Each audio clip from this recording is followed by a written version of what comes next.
మార్చి 14 నుంచి 3 రోజుల పాటు పిఠాపురంలో పండగ వాతావరణం నెలకొనుంది. జనసేన పార్టీ ప్లేనరీ అయితే పిఠాపురంలో 3 రోజులు చేయాలని పార్టీ అధిష్టానం నిర్ణయించింది. ఈ మేరకు అయితే విస్తృతమైన ఏర్పాట్లు చేస్తున్నారు. వేదికనైతే ఇప్పటికే సువిశాలమైన ఒక ప్రాంగణాన్ని అయితే ఇప్పటికే సెలెక్ట్ చేయడం జరిగింది. ఇందులో సభా వేదికతో పాటు లక్షలాదిగా తరలివచ్చే అభిమానులు, కార్యకర్తలు కూర్చోవడానికి కూడా ఒక సువిశాల ప్రదేశాన్ని అయితే ఎంపిక చేయడం జరిగింది. ఈ ఎన్నికల ముందు ఈ జనసేన పార్టీ ఆవిర్భవించి 10 సంవత్సరాలు ముందైతే జనసేన పార్టీ ఎలా ఉందో ఇప్పుడు దానికి మించి బలోపేతం అయిందని ఇప్పుడు కార్యకర్తలు, ఇతర రాజకీయ విశ్లేషకులు కూడా చెప్తున్నారు.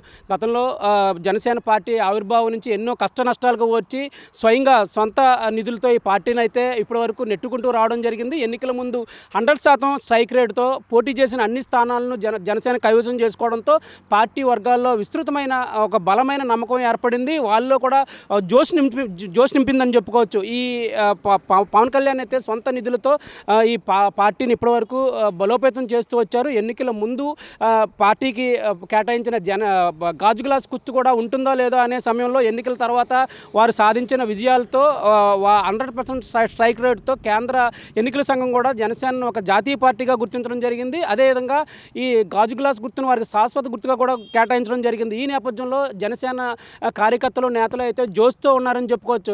పిఠాపురంలో ఈ 3 రోజుల పాటు జరిగే ప్లేనరీలో మొదటి రోజు ఈ అధ్యక్షుల వారి ప్రసంగం, తర్వాత రెండవ రోజు అధ్యక్షుడి ఎన్నిక లాంఛనంగా జరగనుంది. మూడవ రోజు భారీ బహిరంగ సభకు అయితే పార్టీ వర్గాలు అయితే విస్తృతమైన ఏర్పాట్లు చేస్తున్నాయి. ఇప్పటికే ఈ జన సమీకరణ అంటే సుదూర ప్రాంతాల నుంచి, తెలుగు రాష్ట్రాల నుంచి వచ్చే కార్యకర్తలు, అభిమానుల్ని ఏ ప్రదేశంలో వారికి ఎటువంటి సౌకర్యాలు కల్పించాలనే దాని మీద కూడా విస్తృతమైన సమావేశాలు ఇప్పటికే నిర్ణయించారు. ఈ సమావేశాల అనంతరం ఈ మార్చి 10వ తేదీ నుంచి కూడా మొత్తం కొంతమంది జనసేనకు చెందిన నాయకులు అయితే పిఠాపురంలో స్టే చేయనున్నారు. ఇప్పటికే కాకినాడలో పలు లాడ్జీలను అయితే బుక్ చేసుకోవడం జరిగింది. మార్చి 14 నుంచి 17 వరకు అయితే లాడ్జీలు బుక్ చేసుకోవడం జరిగిందని చెప్తున్నారు. కాకినాడలో జనసేన నాయకులు ఇప్పటికే సిఫార్సులు అంటే లాడ్జుల్లో, ప్రముఖ లాడ్జుల్లో, హోటల్లో కూడా వారు ఇప్పటికే రూమ్లు అయితే కేటాయించడం జరిగింది. జనసేన ఆవిర్భావం నుంచి ఎన్నో కష్ట నష్టాలకు వచ్చి సొంత నిధులతో పవన్ కళ్యాణ్ అయితే రైతులను కానీ, అటు శ్రీకాకుళంలోని ఉద్దానంలోని కిడ్నీ బాధితులను కూడా స్వయంగా ఆదుకోవడం, అలాగే పట్టు రైతులను కూడా సొంత నిధులతో వారికి నష్టపరిహారం ఇవ్వడం కూడా చేశారు. ఈ నేపథ్యంలో ఎన్నికల తర్వాత ఒక బలమైన పార్టీగా జనసేన ఆవిర్భించడం అంటే గతంలో మనం ఇటీవల చూసుకుంటే కొన్ని రాష్ట్రాల్లో బీజేపీ తరపున పవన్ కళ్యాణ్ విస్తృతమైన ప్రచారం చేశారు.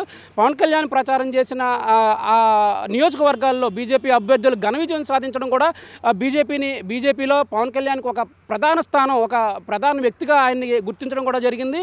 ఢిల్లీ నేతలు కూడా పవన్ కళ్యాణ్ ఆకాశానికి ఎత్తుతున్న పరిస్థితి అయితే నెలకొంది. పవన్ కళ్యాణ్ ఒక శక్తి కాదు, ఒక సునామీ అని స్వయంగా ప్రధానమంత్రి నరేంద్ర మోడీ చెప్పడం, ఆయన స్థానంలో అంటే ఆయనకి పవన్ కళ్యాణ్ ఏ స్థానాన్ని ఇస్తున్నారనేది కూడా ఆ మాటల్లో అర్థమవుతుంది.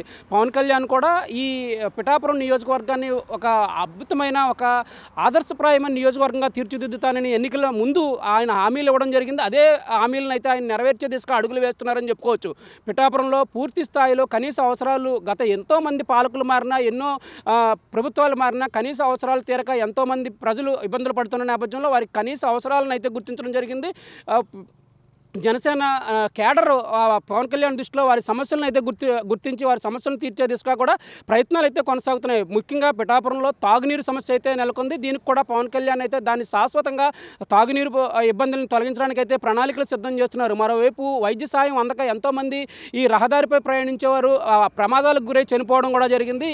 సరైన వైద్య సహాయం అందక అది కూడా ఇప్పుడు పిఠాపురంలో ప్రభుత్వ ఆసుపత్రిని 30 పడకల నుంచి 100 పడకల ఆసుపత్రిగా కూడా ఆయన దాన్ని అప్గ్రేడ్ చేయడం జరిగింది. దాన్ని కూడా శంకుస్థాపన చేసే కార్యక్రమం కూడా ఉంది. ముఖ్యంగా పిఠాపురంలో జనసేన కూటమి నేతల మధ్య అంతర్యుద్ధం జరుగుతుంది, ఆధిపత్య పోరైతే జరుగుతుంది. దీన్ని ఆదిలోనే పవన్ కళ్యాణ్ దాన్ని తుంచకపోతే అది పార్టీకి నష్టం చేసే దిశగా పరిణమించవచ్చని ఈ జనసేన కేడర్ అయితే పవన్ కళ్యాణ్ దృష్టికి తీసుకెళ్లడం జరిగింది. దీనిపై కూడా పవన్ కళ్యాణ్ ప్రత్యేక దృష్టి పెట్టారని చెప్పుకోవచ్చు. పార్టీకి నష్ట నివారణ చర్యలు ఏ విధంగా తీసుకోవాలి, వీరి మధ్య సయోధ్యను ఏ విధంగా కుదర్చాలనే దాని మీద కూడా పవన్ కళ్యాణ్ ప్రత్యేక ప్రణాళికలు అయితే సిద్ధం చేస్తున్నారు. మొత్తం మీద ఈ మీడియా ముఖంగా అయితే మేము అన్నదమ్ముల్లా కలిసి ఉంటున్నాం, ఒకే తల్లి బిడ్డలా కలిసి ఉంటున్నాం అని చెప్తున్నప్పటికీ కూడా అంతర్యుద్ధం, ఆధిపత్య పోరు కూటమి నేతల మధ్య కొనసాగుతుందని చెప్పుకోవచ్చు. పిఠాపురంలో ముఖ్యంగా పవన్ కళ్యాణ్ సొంత నియోజకవర్గంలోనే పార్టీ పరిస్థితి ఎలా ఉంటే మిగిలిన చోట్ల ఎలా ఉంటుందనే కూడా కొన్ని విమర్శలు వస్తున్నాయి. దీన్ని సీరియస్గా తీసుకున్న పవన్ కళ్యాణ్ అయితే ఆయన ఈ ప్లేనరీలో 3 రోజుల్లో ఏదో ఒక రోజు ఈ ఈ కూటమి నేతల మధ్య సయోధ్య అసలు ఏం జరుగుతుంది ఇక్కడ, ఎందుకు ఆధిపత్య పోరు జరుగుతుందనే దాని మీద కూడా ఆయన దృష్టి పెట్టి దాన్ని కూడా శాశ్వత పరిష్కారం దిశగా కూడా ఆయన ఈ కూటమి నేతలకైతే దిశానిర్దేశం చేసే అవకాశం ఉందని కూడా చెప్పుకోవచ్చు. మొత్తం మీద చూసుకున్నట్లయితే 3 రోజుల పాటు ఈ పిఠాపురం నియోజకవర్గంలో పండగ వాతావరణం నెలకొనబోతుంది.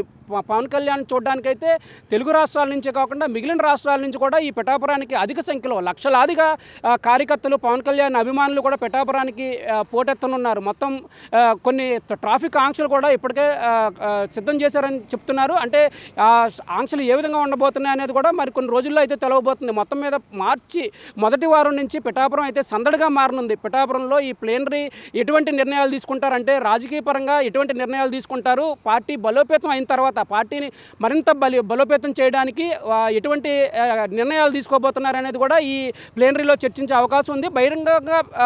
బహిరంగ ప్రకటన చేసే అవకాశం కూడా కనిపిస్తుంది. పార్టీలో ఉన్న ఇప్పటివరకు పార్టీ కష్టకాలంలో ఉన్నప్పుడు జెండా మోసిన కార్యకర్తలకు కానీ, అలాగే పార్టీని ఎంత అభివృద్ధి చేసి జనాల్లోకి తీసుకెళ్లి ఒక ప్రత్యేక స్థానాన్ని, దేశంలోనే ఒక ప్రత్యేక స్థానాన్ని జనసేనకు కల్పించిన కేడర్పై కూడా పవన్ కళ్యాణ్ అయితే ఏ విధంగా స్పందించబోతున్నారు, పార్టీ కోసం అహర్నిశలు కష్టపడి జెండా మోసిన కార్యకర్తలకు పవన్ కళ్యాణ్ ఎటువంటి వరాల జల్లు కురిపిస్తారనేది కూడా ఈ ప్లేనరీలో అయితే ఆయన ప్రకటించే అవకాశం ఉంది. పార్టీ మరింత బలోపేతం కావడానికి, అలాగే ఇప్పటి వరకు 100% స్ట్రైక్ రేట్తో ఉన్న రాజకీయ పార్టీగా సుదీర్ఘ చరిత్ర, అంటే రాజకీయ చరిత్ర ఉన్న పార్టీలు కూడా సాధ్యం కాని దాన్ని పవన్ కళ్యాణ్ జనసేనలో తిరగరాయడం జరిగింది.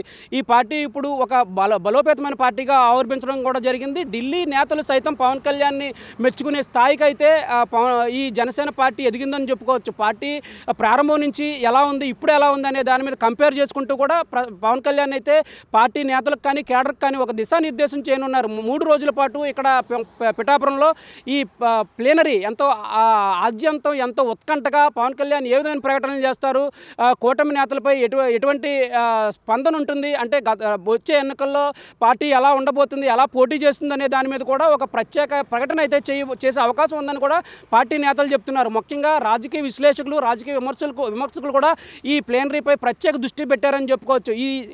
ఈసారి జరిగే పిఠాపురంలో జరిగే ప్లేనరీ ఒక ప్రత్యేక ఆకర్షణగా నిలవనుంది. మొత్తం అన్ని రాజకీయ పార్టీలు, మొత్తం రాజకీయ విశ్లేషకులు కూడా ఈ ప్లేనరీని ప్రత్యేకంగా దృష్టి సారించనున్నారు. పవన్ కళ్యాణ్ ఏ విధమైన ప్రకటనలు చేస్తారు, అసలు జనసేన భవితవ్యం ఎలా ఉండబోతుంది, ఇంత బలమైన పార్టీగా ఎదిగిన జనసేన భవిష్యత్తు ఏ విధంగా ఉండబోతుంది, ఇంకా బలంగా ఎదగడానికి ఎటువంటి చర్యలు తీసుకోబోతున్నారు అనేది కూడా త్వరలో తెలిసే అవకాశం స్పష్టంగా కనిపిస్తుంది.